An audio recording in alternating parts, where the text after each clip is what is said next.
Weather forecast. Here's meteorologist Steve Williams. Sunshine, it'll be cold today, high 38. It'll be partly cloudy tonight, low 28. Clouds and cold again tomorrow, the high 38. Some sun on Sunday, but then cloudy and cold, showers of rain or snow in the afternoon, the high 40. I'm Steve Williams on AM 560, The Answer. Your next news update is at 7 o'clock. Continuous coverage of news, traffic, and weather at am560theanswer.com. Now more of Chicago's Morning Answer on AM 560, The Answer. This hourly segment is brought to you by the Alpha Wealth Group, bringing the trilogy of estate, tax, and investment planning together. Visit alphawealthgroup.com for a free report. When you've got questions, he always has an answer. It's Sean Hannity, this afternoon at 2 on AM 560, The Answer. Top of the morning, Dan and Amy. We discussed the media avail of Speaker Pelosi yesterday, AOC's comments on CNN. Kevin McCarthy, House Minority Leader, also had a turn at the podium. And he was asked a pointed question. Oh, really? Just say it. Okay, I will. Oh, what did I do? You just asserted, and several Republicans did this yesterday in the hearing, that Adam Schiff either personally met with the whistleblower or knows the identity of the whistleblower, which he continues to deny. Can you just say it plainly? Do you think he's lying? Yes. You say that this should be and I don't think it's the first time he's lied to us either. Okay. All right. Well, that clears that up. And that'll be, and thus the interest in having Adam Schiff called as a witness. For more on impeachment politics, the theater that enters day 2 today, we're pleased to be joined by Brian Kilmeade, who, of course, is the co-anchor of Fox and Friends, host of the Brian Kilmeade Show, New York Times best-selling author. He's got a new book, and you know Kilmeade's books. They're always really interesting because he takes a historical figure, but it's a specific, a seminal moment in American history. Mainly, he did one in Andrew Jackson, Battle of New Orleans. I know George Washington, the Secret Six, his spy ring. He's got a new one, Sam Houston and the Alamo Avengers, and we're going to talk to him a little bit about that. Brian, thanks for joining us. Appreciate it. Hey, guys. Appreciate being on. I'm not on Fox and Friends today doing my radio show, but it was nice of you to invite me. I got this window. Yeah, great. I sit in Lincoln, Nebraska, about to do our show. Great. All right. Say hi to Larry the Cable Guy for us. If he comes out. I want to start, though. I know you're a sports nut, too. Did you see that Myles Garrett incident yesterday? Mason Rudolph at the end of the Steelers-Cleveland Browns game? Did you see that? No, believe it or not, I didn't, because I was on stage doing stuff in Omaha, Nebraska. Oh, yeah. But you've seen clips of it, right? I was watching it just before I came on. And I mean, that's one of the worst incidents of on-field violence in a fight in football that I can recall. With the sport that you're so heavily padding. I mean, even the UFC wouldn't be entertaining in fights like that. But it's unbelievable. But you do sense that if there's a sport where it's going to happen, this is the sport where it's going to happen.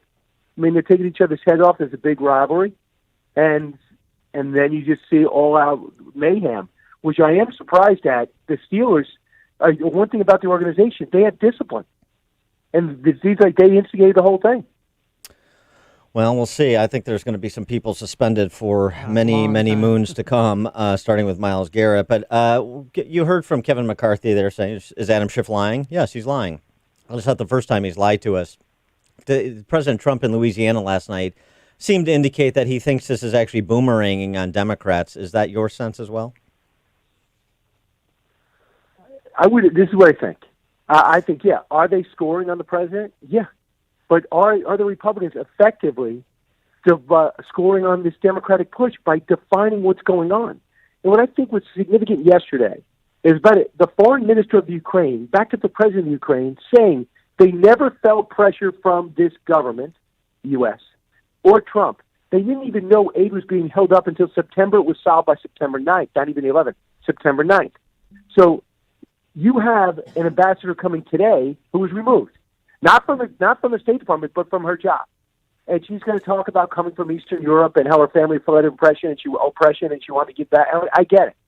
But in life, in our jobs, Have we ever got? I know the answer for me is yes. Oh, you ever yeah. got removed or not gotten a job because your boss didn't like you? Yes. Or didn't think you were good enough? And you still think you are right?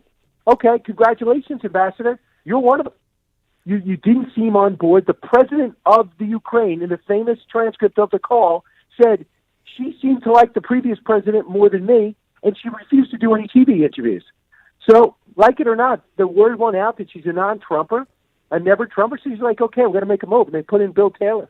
Bill Taylor wasn't exactly going to bat for the president a couple of days ago, but I thought he was very honest. Yeah. So it's not like they put in, Donald Trump Jr. They put in somebody else for the State Department. Right. But she says she's a victim of a smear campaign orchestrated by Rudy Giuliani. Well, maybe Rudy Giuliani was listening to her and getting reports about how she was talking down the president, and he was going back to Washington, you got to get rid of this woman. Is that a smear campaign, or is that his opinion? What do you think about Rudy's role in this, and sort of as Bill Taylor and George Kent testified to, sort of opening the second channel in Ukraine with respect to their affairs by having Rudy Giuliani freelancing there? Do you think that served the president's interests, perhaps in retrospect? No, absolutely not. This is where the president's his own worst enemy. I mean, there's plenty of holes in this problem in this story, and it's not impeachable. But my goodness, for people who want to defend the president, why does he make it so hard? Why, Rudy Giuliani's a great guy. I've known him from before 9/11. He was, wherever he went, he was standing ovations. Even people who didn't vote for him appreciated him. Right. And I don't even know if he lost it, but he just didn't help the president here. And you ever have a guy in your life that whatever he or she tells you, you just believe it because they have your back? That's the way Trump is with Rudy. When Rudy comes in and tells the president this, the president looked at it as gospel, and it clearly wasn't.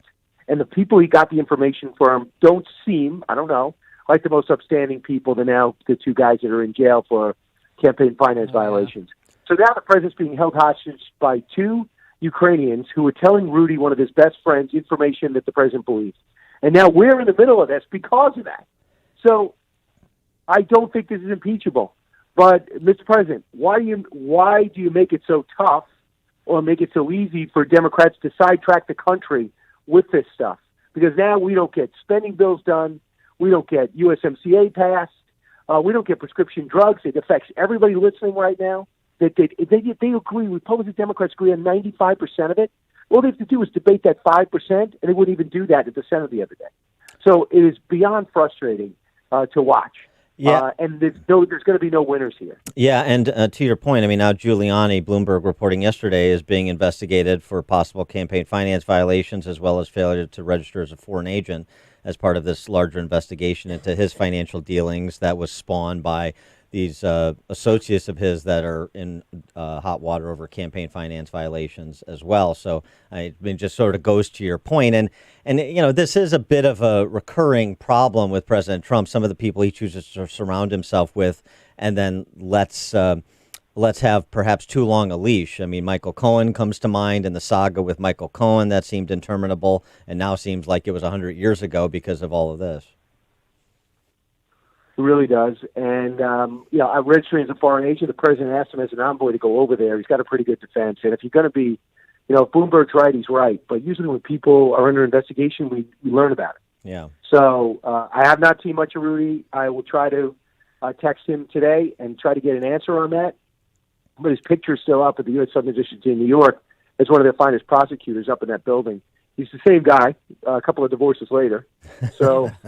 Costly divorces. We'll see where this goes. What's your view on naming the whistleblower and just stopping with the cloak and dagger and the Republicans' position and Lindsey Graham's in particular that if the whistleblower doesn't testify, articles of impeachment are DOA upon arrival at the Senate?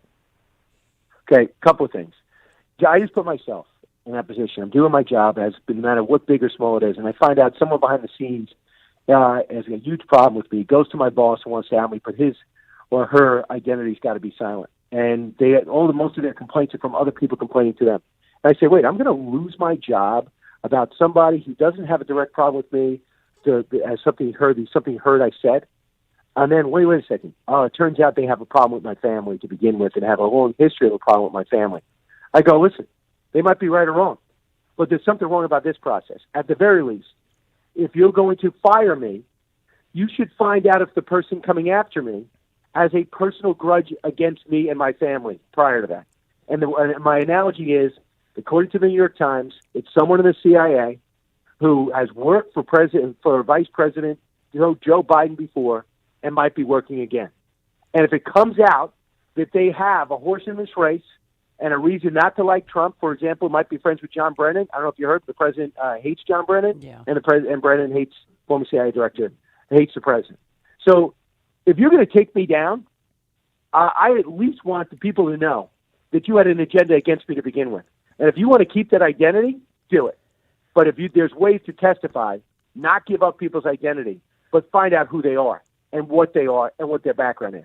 Well, and I think the president, me and you, would deserve that. Yeah, and I'll tell you one other thing here, because the argument's been made, the counter-argument to what you just said has been made by people on the right, too, including David French. Well, even if everything you say or it could be true about the whistleblower is true, it still doesn't impact or address the four corners of what's contained in that complaint. But it's still, the revealing it and having him testify does matter because of the assertions that he was communicating with Adam Schiff's office and perhaps others, and that needs to be fleshed out, because how did this complaint come about exactly? Who's involved? What's the genesis of this? Those are all material questions to be answered in the context of making a decision of this import. So actually having him stand and deliver on some of those matters is material, and you can't just limit it to the four corners of his complaint. And that's what it goes back to. People listening right now are saying, I don't like the president, I love the president. Just move the president out of this. If you're an individual, is it right to be taken down by somebody who didn't hear exactly what you said, who might have an axe to grind against you? And the only people protected is that guy. Come on. So the Republicans are saying, let it be known, what we all know, that they have a political agenda. They are working for a Democratic candidate who is taking on the president and wants to be the next president. And then listen to what I have to say and see if they're believable. But I have to know where they're coming from. I don't want to hear from the Mets to find out about what's wrong with the Yankees. Even if the Met is right about what's wrong with the Yankees, they fundamentally want to see the Yankees fail. So I don't really care. And I think that's my best analogy yet, and I don't think I'll ever get a better one. No. Hey, Brian, how do you think President Trump is handling all of this? I mean, it's got to be wearing on his soul. I think, he is fatigued by this. I mean, it's tedious. As much as we want to know what's going to happen today, I think there's a collective tenseness with the country. I mean, here we go again. We have an election. The popular vote goes to the person who lost, and we're going to dispute the Electoral College, and the Russians played a role, and the bots are causing protests, and the president was in touch with Russia. No, he wasn't. Yes, he was for 3 years. Why is he so nice to Putin? Why is he so tough on Putin? The aid being held back. Can we possibly just watch a president work and then decide if he needs another 4 years or not? He's about to find out if he's going to get renewed in 9 months. I sense, and Politico reports it today, that they are admitting behind closed doors that Democrats think that they will not change anybody's mind with this. But you know what they'll do? They put a pit in everybody's stomach. Because people who hate him say, here we go, and I can't really land the blow. The people who love him say, my goodness, they're not letting him be president, and here they go with a phony scam again. And I just ask you, who is really capable of being converted about what we know right now? Now, if that tax situation ends up exposing his taxes and showing some conflict of interest, if there's a problem with Michael Cohen getting out and they bring up some type of smoking gun, then this thing gets bigger. But currently, I don't see anything changing. I see them going through a personal party line vote, and Democrats feeling a lot of pressure in moderate districts, or the 31 they won from Trump-won areas, and feeling a lot of pressure to join the two who voted for the inquiry to stop. So I think there's a collective anxiety. Well, let's turn to your book, your new book, Sam Houston, the Alamo Avengers. So, of course, it tackles Sam Houston's defeat of Santa Anna and the Mexican army. And by the way, you already have the coveted Ron from Berwyn endorsement We got an email, finished reading Kilmeade's book last night, couldn't put it down, should be required reading in public school. So if you get Ron and Berwyn, wow. Then you have America. That's pretty much all you need. But why the selection of Sam Houston as your next historical figure to profile and the battle that he won? Well, I mean, look, I got a couple of things. I'm Fox Nation that gave me the series What Made America Great. My second stop was the Alamo. I couldn't wait to go. And I realized it's a bigger story. I don't know what led to it. I'm not really clear on what happened after it. The other 49 states don't take Texas history in 4th, 7th, and 11th grade. They do in Texas. But I always thought Lone Star State, that's their history. It wasn't clear to me that one out of every 10 people were non-Americans. The Americans had outnumbered all others in Texas. In 15 years, we put more people into that state than the Spanish put in 300 years. I did not know the Louisiana Purchase, according to Jefferson, included Texas, and there was a huge dispute about that. And I didn't know that Santa Anna decided, okay, all that Constitution that the Texas state, which was Mexico at the time, we're going to tear that up, put our own governors in, and tell these Americans that we're governed by Texans. When they did that, they had no choice but to fight and stand up. And I thought if I tell the story of Sam Houston, picking up where I left off with Andrew Jackson, because Andrew Jackson mentored him, and he basically really got to know him in 1814 of the War of 1812 when they fought at the Battle of Horseshoe Bend. And this courageous guy who felt impervious got shot 4 times and survived. And Jackson's like, I love this guy.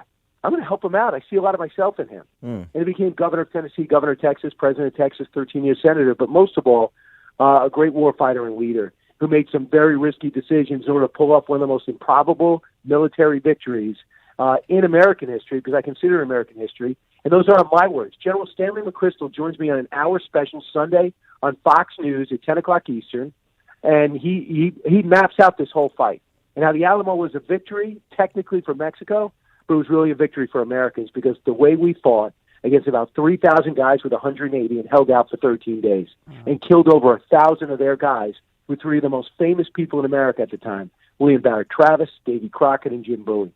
And I thought if I could bring this to the other 49 states and this big war on history and running from our past that we're experiencing right now, I know it's a little hokey, but I feel like I got to push back. And I would say America's history isn't perfect, but we're pretty impressive. And the reason why we have to play such a prominent role in this world is because we were and remain the beacon of hope for freedom around the world, not because we're perfect, but because we're trying to be. And no, I don't think that any other country is harder on themselves than we are, but we're so hard now, we're tearing up our past. So I want to tell you one story, another story to be proud of. Yeah, I like it. I like the attitude, and I wonder how many of the 20,000 undergrads at Sam Houston State know the story of Sam Houston and the Alamo. That'd be an interesting test. Maybe they'll order 20,000 copies and distribute one for each kid over there at Sam Houston State. The Bearcats, Sam Houston State. He is Brian. I hope so.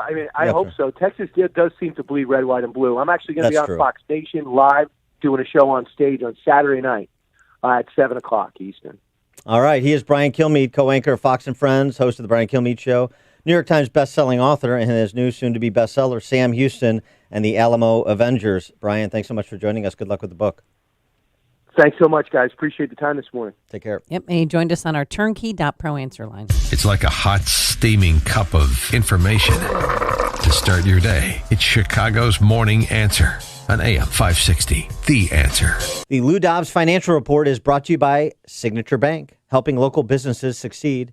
Visit signaturebank.bank for your commercial banking needs. I'm Lou Dobbs. China lifts a 5-year ban on American poultry. Walmart's online sales surge in advance of the holidays. And Southwest Pilots Union blasts Boeing safety. Those stories next. A few years ago, my wife and I couldn't find great bedding in any stores.